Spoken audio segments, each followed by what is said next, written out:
другото, знаеш колко пъти ми се е случвало. Получава ли си сънна парализа? Веднъж човек, не, два пъти в живота ми съм получавал сънна парализа, двете ги помня много ясно, защото бяха отвратителни. Защото ти искаш да се събудиш, искаш да мръднеш, искаш да така, обаче не може. В смисъл, знаеш ли, че по принцип казват, че един път в живота всеки човек получава.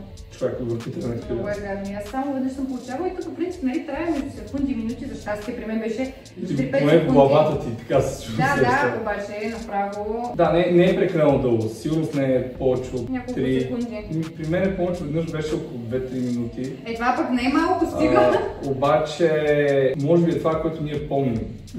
Нещо, защото по принцип, нали, хората казват, че ми се привиждат някакви работи. Абе, много неща се привиждах, човек. Аз знаеш ли, че нищо не ми се привидя, само изведнъж първо се усетих, че не мога да мръдна и отделно някакъв зверски силен страх ме обзе от нищо. Някаква вълна от страх. Мен и двата пъти си имах много тежки видения и виждах неща, които не искам да виждам изобщо.